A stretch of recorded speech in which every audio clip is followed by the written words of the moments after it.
A Feiticeira, 60. Trás parou por um instante para se reorientar, respirando fundo, esfregando seus braços, tentando se esfregar até se livrar do toque da estranha criatura da meia-noite. Ela pensou em agarrar Hulk, mas ele rapidamente desapareceu por uma escadaria, usando a lateral dela como uma rampa. Tress ficou parada por um momento. Ela havia adentrado um corredor totalmente metálico, decorado apenas por um tapete vermelho do meio que lembrava uma língua. Ele estava coberto por símbolos que uma pessoa bem viajada reconheceria como aônicos, mas Tress viu algum tipo de runa arcana, o que não está muito longe da verdade.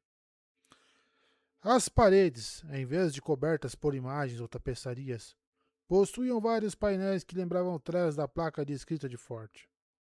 Ora, muitos contadores de história descreveriam tal salão com palavras como frio e estéril. Isso se deve principalmente a associações passadas. As luzes brancas, calmas e puras do teto, difundidas através de um filtro de plástico, poderiam lembrá-lo de um edifício comercial, enquanto o acabamento metálico sem adornos poderia recordar-lhe uma sala de operações em um hospital. Para Tress, a sala não era fria. Não era estoica ou deprimente, ou severa, ou qualquer uma das palavras com as quais um político no seu julgamento, depois de ter escapado da caçamba de lixo, poderia descrevê-la. É lindo, sussurrou ela, tão limpo e radiante, como eu imagino o além vida. Suas palavras ecoaram pelo corredor. Finalmente ela respirou fundo. Ela estava ali. Ela não estava morta. Talvez. Talvez conseguisse encontrar uma maneira de resgatar Charlie. Apesar de tudo, era para lá que ela tinha se dirigido durante toda a sua viagem, afinal de contas. Então, reunindo os fiapos que haviam sobrado de sua determinação, ela avançou decidida e subiu os degraus. No topo, uma porta se abriu por conta própria, deslizando para o lado. Porque a feiticeira tinha ideias muito específicas sobre como deveria ser o interior desse tipo de nave. Além da porta, Tress adentrou uma grande sala circular com portas nas laterais. A câmara tinha um ar habitado, decorada com os tipos de coisas que seria uma complicação se a feiticeira precisasse partir apressadamente. Mobília, prateleiras. O chão ainda era de metal, gravado com um mapa do planeta, e as luzes ainda eram industriais, mas ela fazia com que parecessem aconchegantes. A mulher em si estava sentada, à mesa perto das prateleiras, segurando um gato branco e peludo e fazendo algo distraidamente do seu laptop. Ou, quero dizer, sua placa de visualização mágica, que permitia que ela assistisse eventos fora do recinto, assim como ocasionalmente jogar um jogo místico de cartas para passar o tempo. Será que a Microsoft estava exigindo TPM também? Sua pele brilhava e ela tinha uma certa efervescência prateada. Ela tinha talvez uns 50 anos, ou antes, essa era a sua idade quando parou de envelhecer, e estava bem distante da casca ressecada que fora um dia. Baixa, um pouco rechonchuda, ela gostava de manter o cabelo preso em um coque e abominava a maquiagem. Quero dizer, eu também abominaria, se eu literalmente brilhasse. Sua raça tendia a preferir roupas e outros acessórios que não desviassem a atenção da natureza luminosa. Ainda que estivesse muito, muito longe de casa, ela era extremamente poderosa. Ela girou na sua cadeira, colocando sua placa mística na mesa, depois incitando o gato a sair do seu colo. Ele pulou para o chão. Então ficou espiando Hulk, que se encolheu de medo na mesa. A feiticeira apontou e o gato se esgueirou até a porta, passando por Tress e saindo. Tress estava prestando pouca atenção, já que estava hipnotizada pelas várias placas de visualização na mesa. Uma delas mostrava uma vista para o corredor por onde Tress havia entrado. Havia outros painéis na sua mesa. Mostravam coisas como filmagens da ilha, mas uma delas exibia o convés do canto do corvo. Ah! Exclamou a feiticeira, se levantando. Ela se voltou para Hulk, que se esquivou do seu olhar. Então é essa sua oferenda? Preciso dizer, não estou impressionada. E olha aquele cabelo. Garota, eu sei que seu planeta é bem insignificante, mas certamente esse seu povo inventou escovas de cabelo. Trez engoliu em seco. Para ela, a mulher parecia divina. Era a pele brilhante. Realmente ajuda a causar um grande impacto. Tenho inveja desse estilo há séculos e tenho procurado adotá-lo. Na verdade, é disso que se trata toda a questão, mas isso fica para depois. Tess Trez reprimiu seu espanto e juntou as partes de seu plano em ruínas. Ela se impertigou, segurando os copos para se fortalecer, e falou: Feiticeira, você aprisionou alguém que amo. Vim exigir que o liberte. Exigir? Indagou ela. O que faz você pensar que pode exigir alguma coisa de mim? Porque eu, proclamou Tress, a derrotei. Me derrotou? Perguntou a mulher achando graça, olhando de soslaio para Hulk. Eu cruzei seu oceano, disse Tress. Me aproximei da sua ilha. Passei pelo seu exército de metal e adentrei seu covil. Eu venci os 4 desafios que colocou diante de mim e alcancei sua presença. Ha! Disse a feiticeira. Meus 4 desafios? Adorei. Você andou conversando com Lloyd. Diga-me, como está o Laan? Ah. Trás olhou para Hulk, que estava torcendo as patinhas. Ele está bem, senhora. Ele parece feliz no canto, pelo menos. Todo esse tempo, disse ela. E ele nunca veio me visitar. Sabe da parte dele, eu suponho. Ele sabe que guarda um tanque de ácido só para ele. É uma das únicas maneiras de se garantir em relação a ele, sabe? Isso ou uma boa fogueira. A feiticeira andou tranquilamente através do centro da sala circular, caminhando pelo mapa do mundo desenhado no chão. As pessoas de fora do planeta chamavam o local de Lumar, que é uma ótima tradução do nome usado em várias linguagens nativas. Três nunca viram um mapa tão detalhado, mas havia um bocado de coisas para assimilar no momento, então ela não prestou muita atenção nele. A feiticeira se aproximou de Tress, obviamente sem medo de conflito físico. Então, disse Tress, eu a derrotei. A feiticeira sorriu. Você realmente achou que isso funcionaria, querida? Fingir que foi capturada de propósito para passar pelas minhas defesas? Tress engoliu em seco. Então usou sua ideia de reserva. Eu. Quero fazer uma troca com você. Eu tenho uma arma sinalizadora. Ela dispara balas que criam explosões de esporos. Sim, eu as vi, disse a feiticeira, gesticulando para suas telas de visualização, uma das quais exibia o canto do corvo. E a imagem estava tremendo, se movendo, e havia alguns dedos do lado da imagem segurando-a. A placa de forte, Tress compreendeu.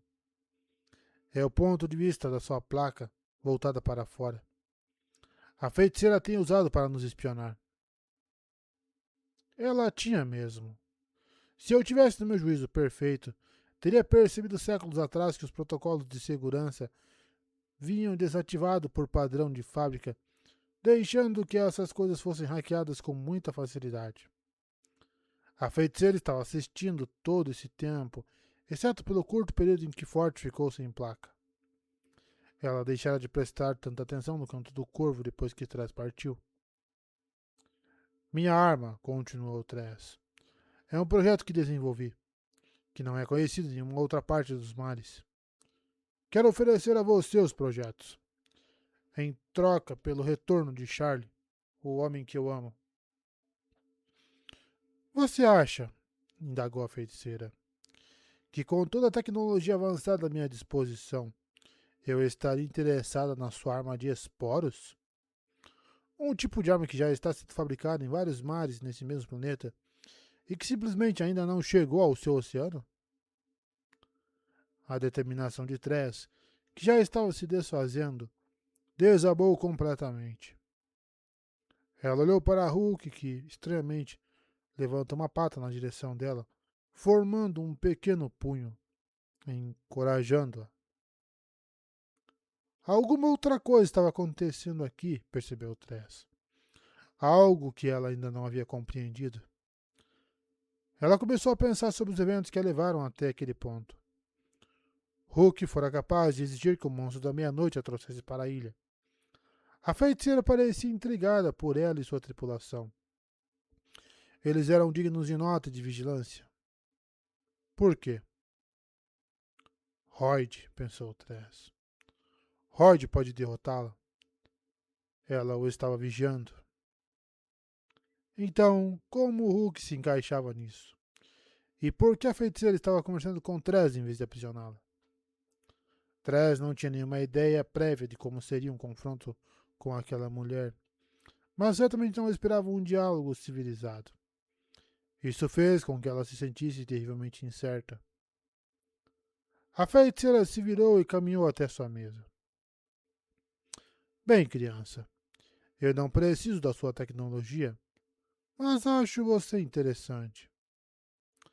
Ceslo, por favor, abra a câmara de contenção da ponte. Como desejar, respondeu uma voz monótona. Era o espírito que habitava aquele lugar, sabe, obedecendo à vontade da sua proprietária. Sim, como as mentes falantes habitando as naves que já viu pousando no seu planeta. Uma das portas ao lado da sala estalou audivelmente, então se abriu. Atrás dela estava Charlie. Ele parecia ligeiramente desalinhado.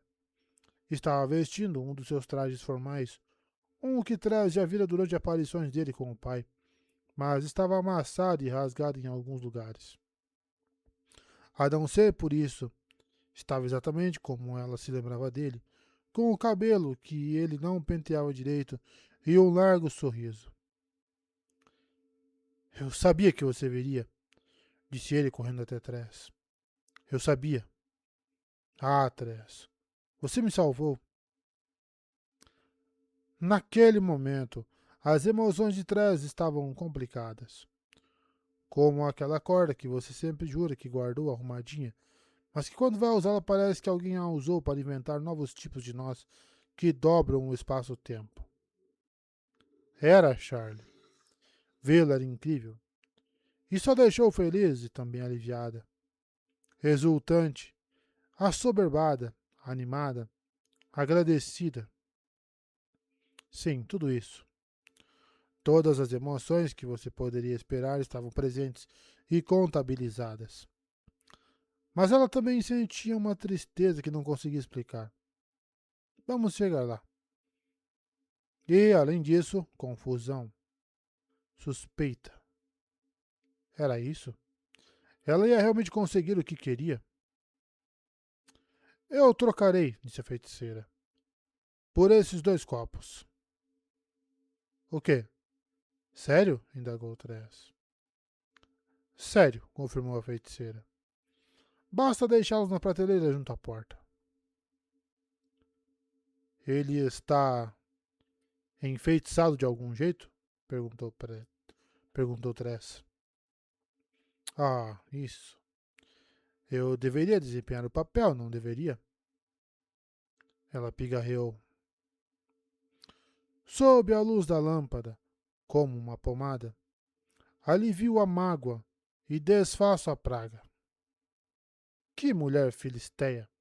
Ela faz isso para me irritar. Contudo, era exatamente o tipo de coisa que Tress esperava ouvir. Bobagens arcanas, reconfortantemente místicas. Charlie levou a mão à cabeça e depois se inclinou e deu-lhe um breve beijo. Isso fez as emoções de Tress se retorcerem ainda mais. Viu, rato? Disse a feiticeira. Eu disse a você, não disse? Hook, na mesa, baixou a cabeça. Diga, continuou a feiticeira. Diga logo, rato. Você estava certa, sussurrou ele de modo quase inaudível. Ele se afastou da mesa, pulando para o chão, desaparecendo. Tress agarrou suas emoções, esbofeteou-as para tomarem juízo e mandou-as ficar em uma fila organizada. Haveria tempo para lidar com elas depois. Por enquanto, havia tomado uma decisão. Era hora de partir. Ela agarrou Charlie pela mão, colocou seus 2 copos na prateleira junto à porta. Então se apressou a sair e descer as escadas. Charlie aceitou tudo aquilo muito bem, começando a contar uma história bem tediosa sobre seus dias no cativeiro, que não vou tediosamente repetir aqui. Particularmente porque ele logo passou para outros comentários. Ah, Tress, disse ele. Não será ótimo voltarmos para nossas vidas normais na rocha? Não será ótimo voltar para as tortas e a lavagem de janelas e a jardinagem? Foi ali, bem no fundo da escada, ouvindo aquelas perguntas de Charlie, que a tristeza de Tress tomou-a de assalto. Ela jogava sujo, sabe? Como a tristeza costuma fazer, golpeando os rins ou o coração. Charlie não parecia ter mudado nem um pouco. E isso era bom. Ela havia se preocupado que o tempo em cativeiro tivesse o deixado com cicatrizes psicológicas. Mas ali estava ele, alegre e animado como sempre. Ele poderia dar lições a filhotinhos de cachorro sobre como ser apropriadamente entusiasmados. O bom e velho Charlie continuava sendo o mesmo. Tress não era mais a mesma. Tress mudara tanto durante seu tempo longe da rocha. Ela descobrira que não ligava para tortas ou lavagem de janelas, ou mesmo copos da mesma forma que antes. Ela estava interessada em esporos e o que podia fazer com eles, na navegação e na sua tripulação. Tudo isso significava que ela não podia voltar a ser a mesma pessoa. Ela, entenda, tinha adquirido cicatrizes. Aqui está ela, a ironia. A própria jornada que ela havia feito para encontrar o que ela queria, a transformar em uma pessoa que não podia mais apreciar aquela vitória. Ela olhou nos olhos de Charlie e suas emoções racharam ao meio, se curvando diante de sua crescente sensação de melancolia, coroando a rainha. Naquele momento, olhando nos olhos de Charlie, ela pensou em outra pessoa. Alguém com que Tress não deveria se importar, logicamente. Essa é uma coisa que entendemos errado com excessiva frequência nas histórias. Fingimos que o amor é racional, se pudermos ver apenas os pedaços, as motivações. Charlie sorriu. Era um sorriso tão familiar, bem do jeito dele. Ela não acreditou. Aquele sorriso foi um passo longe demais, porque ela conhecia Charlie. Tress se virou, subiu a escada correndo e entrou bruscamente na sala principal, sobressaltando a feiticeira, que estava se acomodando na sua cadeira. Com a voz carregada de desafio, Tress gritou. Aquele não é Charlie. A feiticeira hesitou. Você gosta de atormentar pessoas? Disse Tress apontando para a feiticeira e avançando. Você as amaldiçoa com as piores maldições que pode imaginar, sob medida para cada indivíduo e seu sofrimento. Você não manteve Charlie aqui. E o que? Quis saber a feiticeira. Você acha que fiz com ele? Você o transformou em um rato, disse Tress. Ha! Finalmente.